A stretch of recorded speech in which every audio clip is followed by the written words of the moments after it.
Hello friends, आज की class में हम डिस्कस करने वाले हैं नोरसेट एग्जाम के लिए इम्पोर्टेंट कुछ की पॉइंट्स। सो क्लास में एंड तक बने रहें। स्टार्ट करते हैं। After turning A patient, the nurse should document the position used, the time that the patient was turn and the findings of skin assessment.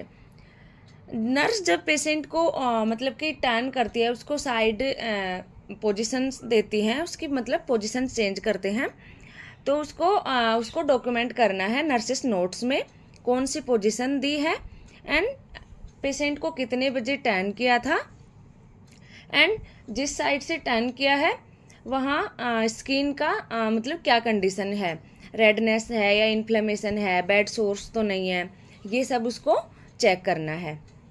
Next है, एक वर्ड है पेरला, is an abbreviation for normal pupil assessment findings like pupil equal, round and reactive to light with accommodation। ये जो हमारा pupil assessment है उसका abbreviation है पेरला। When percussing a patient chest for postural drainage, the nurse hands should be cupped। जब nurse patient को परकसिंग करता है पोस्टल ड्रेनेज के लिए, चेस्ट असेसमेंट करते हैं ऐसे मान लो, तो नर्स को परकसिंग के टाइम अपने जो हैंड्स हैं उनको कप शेप्ड में रखना है, सीधा नहीं रखना है हथेली को। When measuring a patient pulse, the nurse should assess it's rate, rhythm, quality and strength. जब नर्स पेशेंट का पल्स चेक करते हैं तो उनको मतलब उसमें क्या क्या चेक करना होता है, रेट चेक करना होता है, रिदम चेक करना होता है, quality and strength. Before transferring a patient from a bed to wheelchair, the nurse should push the wheelchair footrest to the sides and lock its wheel. Next, when assessing respirations, the nurse should document their rate, rhythm, depth and quality. For a subcutaneous injection, the nurse should use 5/8 to 25 gauge needle.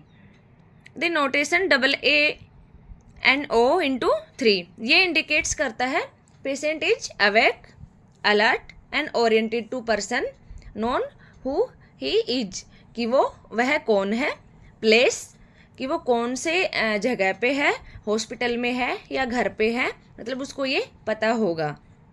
And time, notes to date and time कि आज कौन सी date है और अभी क्या time हो रहा है, ये इसको इंडिकेट करता है। After administration and intradermal injection, the nurse should not massage the area because massage can irritate the site and interfere with results। intradermal injection देने के बाद उसको कभी मसाज नहीं करना है साइट को। When administration intradermal injections, the nurse should hold the syringe almost flat against the patient skin at about a 15 degree angle। जो इंट्राडर्मल इंजेक्शन है वो 15 डिग्री एंगल पे दिया जाता है। To obtain an accurate blood pressure, the nurse should inflate the manometer 20 to 30 mm Hg above the disappearance of the radial pulse before releasing the cuff pressure। The nurse should count an irregular pulse for 1 full minute। किसी patient की यदि irregular pulse आ रही है तो एक पूरे minute तक pulse check करना है। A patient who is vomiting while lying down should be placed in a lateral position to prevent aspiration of vomitus। किसी पेशेंट को यदि उल्टियाँ आ रही हैं और वो मतलब कि लेटा हुआ है, लाइंग डाउन पोजीशन में है, तो उसको लेटरल पोजीशन देना है, साइड लाइंग पोजीशन, जिससे कि एस्पिरेशन से बचाव हो सके। Body alignment is achieved when body parts are in proper relation to their natural position। The major components of nursing care plan is outcome criteria, जिसको बोलते हैं patient goals and nursing interventions. A nasogastric tube is used to remove fluid and gas from the small intestine preoperative and postoperative। The area around the stoma should be cleaned with mild soap and water। किसी patient को stoma लगा हुआ है, stoma bag लगा हुआ होता है, तो उसको क्लीन करना होता है सोप एंड वाटर से। Heat is applied to promote vasodilation which reduce pain caused by inflammation. मतलब जो पेन होता है कि किसी जगह पे यदि बॉडी में, तो उस पर हीट अप्लाई करते हैं जो कि वेजोडाइलेशन को प्रमोट करता है, तो उससे इन्फ्लामेशन और पेन में राहत मिलती है। N ascending colostomy drain fluid फीसिज and descending colostomy drain solid faecal matter. Ascending colostomy है तो उसमें उसका जो ड्रेन होगा वो फ्लूइड फीसिज होंगे, एंड डिसेंडिंग कोलोस्टमी में ड्रेन्स होता है solid faecal matter. To insert in nasogastric tube the nurse instruct the patient to tilt the head back slightly and then insert the tube. When the nurse feels the tube curving at the pharynx, the nurse should tell the patient to tilt the head forward to close the trachea and open the esophagus by swallowing. मतलब जब nasogastric tube patient को डालते हैं तो patient को बोलना होता है कि वो हेड को टिल्ट करे एंड स्लाइटली बैक करे, जिससे कि वो आसानी से नेजोगेस्ट्रिक ट्यूब को इंसर्ट कर सके। यदि लग रहा है, फील हो रहा है कि जो नेजोगेस्ट्रिक ट्यूब है वो फेरिंग्स पे जाके कर्व हो रही है, तो पेशेंट को बोलना होता है कि वो हेड को थोड़ा फॉरवर्ड करे, जिससे कि ट्रेकिया क्लोज हो जाए और जो नेजोगेस्ट्रिक ट्यूब है वो इसोफेगस में एंटर करे। तो उस टाइम पेशेंट को बोलना होता है कि आप जैसे पानी की हम सिप्स लेते हैं, उसको निगलना होता है, उस टाइप से हम पेशेंट को बोलते हैं कि ऐसे आप निगलो, जैसे कि आप पानी या कुछ खा रहे हैं या पी रहे हैं। तो इस तरीके से पेशेंट को इंस्ट्रक्शन देना है। Before instilling medication into the ear of a patient who is up to age 3, the nurse should pull the pinna down and back to strengthen. जब मतलब कि कान में ईयर ड्रॉप्स डालते हैं बच्चे को, तो जो उसका ईयर पिन्ना है उसको पुल करना होता है डाउन नीचे की साइड एंड बैक करना होता है, जिससे कि उसका जो एयर कैनाल है वो अच्छे से विजिबल हो सके और ड्रॉप अंदर तक जा सके। ये सभी जो की पॉइंट्स हैं ये नोरसेट एग्जाम के लिए बहुत इंपॉर्टेंट है, तो ध्यान से सुनना है। To prevent injury to the cornea when administering eye drops, the nurse should waste the first drop of instil the drug in the lower conjunctival sac. Eye drops डालते टाइम कॉर्निया को मतलब कि इंजरी से prevent करने के लिए जो first drop होती है आई ड्रॉप की, उसको डिस्कार्ड करना है, एंड उसके बाद जो आई मेडिकेशन है, आई ड्रॉप्स है, वो लोअर कंजक्टिवल सेक में डालनी होती है। When the nurse remove gloves and a mask, they should remove the gloves first. They are soiled and likely to contain pathogens. The formula for calculating the drops per minute for an IV infusion is as follows. Volume to be infused, जितना volume हम दे रहे हैं 500 ml, 1000 ml, 2000 ml, जितना volume ले रहे हैं वो volume into drip factor, and उसको डिवाइड करेंगे टाइम इन मिनट्स। यदि 1 घंटे में देना है तो 60 से डिवाइड करना है, 2 घंटे में देना है तो 2 × 60, तो हम टाइम को मिनट्स में कन्वर्ट करेंगे, एंड ड्रॉप पर मिनट में ये आ जाएगा कि हम कितनी ड्रॉप पर मिनट में देनी होती है पेशेंट को। On call medication should be given with in 5 minutes of the call. यदि डॉक्टर मतलब कि नर्सेज स्टाफ के पास कॉल कर रहे हैं कि इस पेशेंट को ये मेडिकेशन देनी है ऑन कॉल, तो वो जो मेडिकेशन देनी है वो विद इन 5 मिनट देनी होती है। Usually the best method to determine a patient cultural और spiritual needs is to ask him. Best method कौन सा होता है किसी पेशेंट के कल्चरल और स्पिरिचुअल जो बिलीफ्स होते हैं उनको जानने का, तो उसके लिए हमें पेशेंट को डायरेक्टली पूछना होता है। Listening is the most effective communication techniques. जो कम्युनिकेशन टेक्निक्स होती हैं उसमें लिसनिंग होता है वो मोस्ट इफेक्टिव होता है। Before teaching any procedure to a patient, the nurse must assess the patient current knowledge and willingness to learn. When communicating with a hearing impaired patient, the nurse should faces him.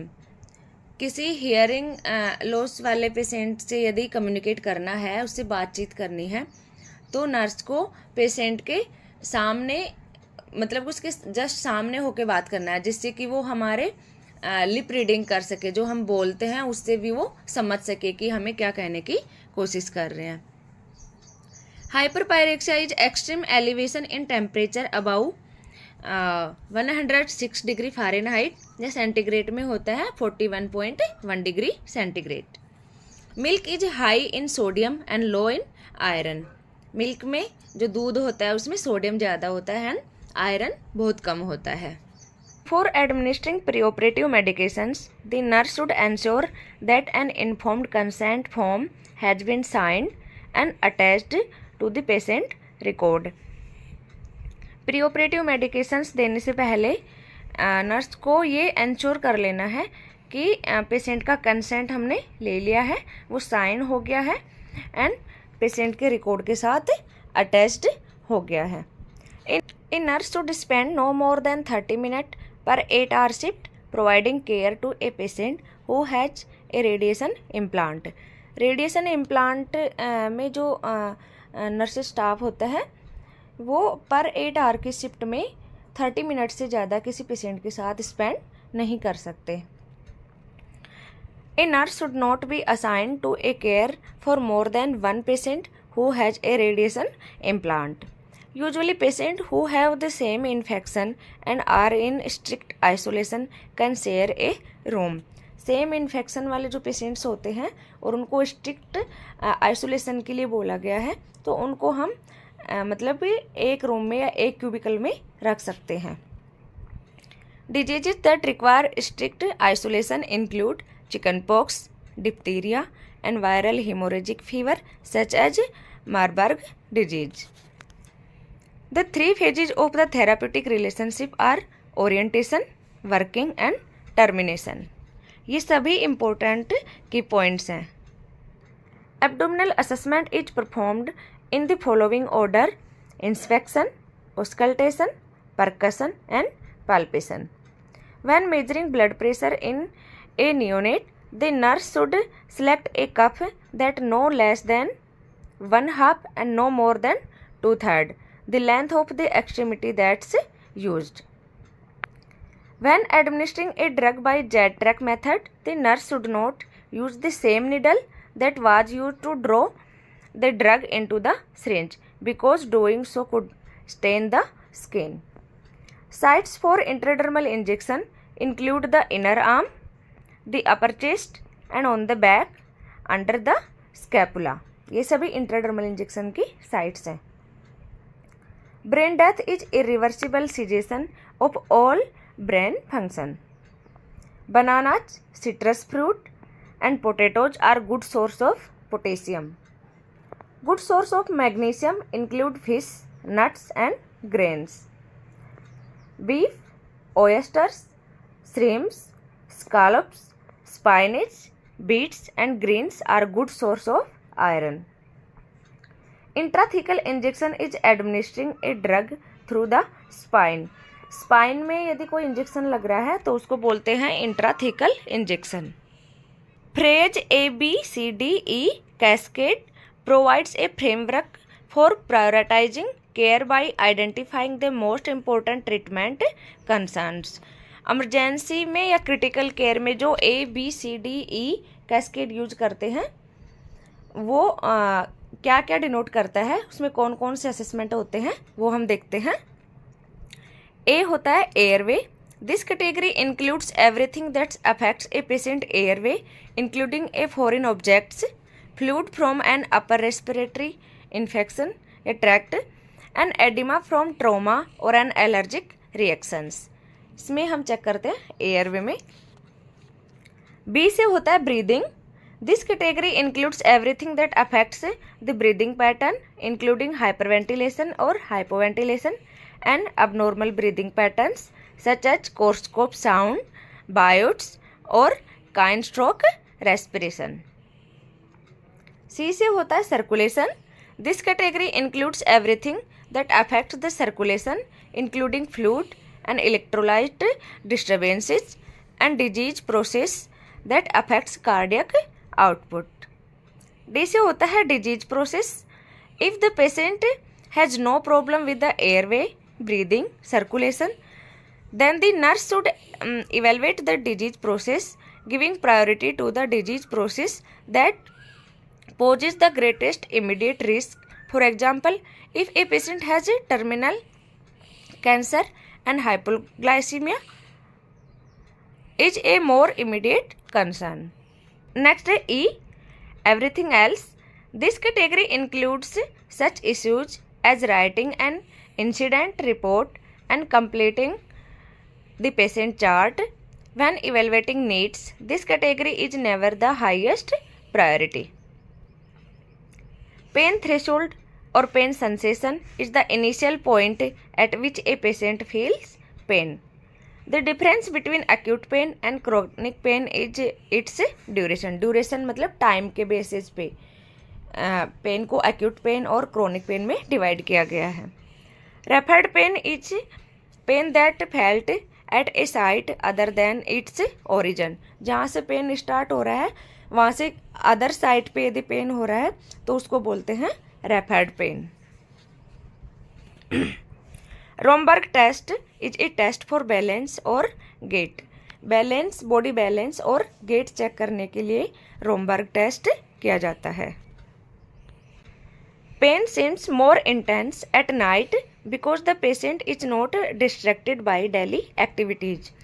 जो pain होता है वो night में ज़्यादा feel होता है, मतलब night में ज़्यादा महसूस होता है पेशेंट को, क्योंकि दिन में वो अपने डेली एक्टिविटीज़ में बिजी हो जाता है तो उसका माइंड पेन से डिस्ट्रैक्ट हो जाता है और नाइट में उसकी थॉट्स ओनली पेन पे होती है. Older patient commonly don't report pain because of fear of treatment, lifestyle changes और डिपेंडेंसी. जो ओल्डर पेशेंट्स होते हैं वो पेन का रिपोर्ट बहुत कम करते हैं, मतलब बहुत कम बोलते हैं कि मुझे पेन हो रहा है, क्योंकि उनको ट्रीटमेंट का फियर होता है, डर लगता है लाइफस्टाइल चेंजेस से और डिपेंडेंट होने का. Primary prevention is true prevention. Examples are immunisation, weight control and smoking cessation. ये प्राइमरी प्रिवेंशन के अंडर आते हैं. Secondary prevention is early detection. Example includes purified protein derivative, breast self examination, testicular self examination and chest x-ray. Tertiary prevention is treatment to prevent long term complications. In an infant, the normal hemoglobin value is 12 gram per deciliter. The nitrogen balance estimated the difference between the intake and use of protein. Most of the absorption of water occurs in the large intestine. Water का जो पानी का absorption होता है वो सबसे ज़्यादा large intestine में होता है. Most nutrients are absorbed in the small intestine. When assessing patient eating habits, the nurse should ask what have you eaten in the last 24 hours. ऐसे हम पूछ के पेशेंट की ईटिंग हैबिट्स के बारे में जान सकते हैं कि उसको क्या क्या पसंद है और क्या क्या नहीं है. A vegan diet should include an abundant supply of fiber. A hypotonic enema soften the feces, distend the colon and stimulate peristalsis. तो ये सब थे गोल्डन पॉइंट्स जो कि नोरसेट एग्जाम के लिए इम्पोर्टेंट हैं. सो वीडियो लास्ट तक ज़रूर देखना. Thank you. मिलते हैं नेक्स्ट क्लास में.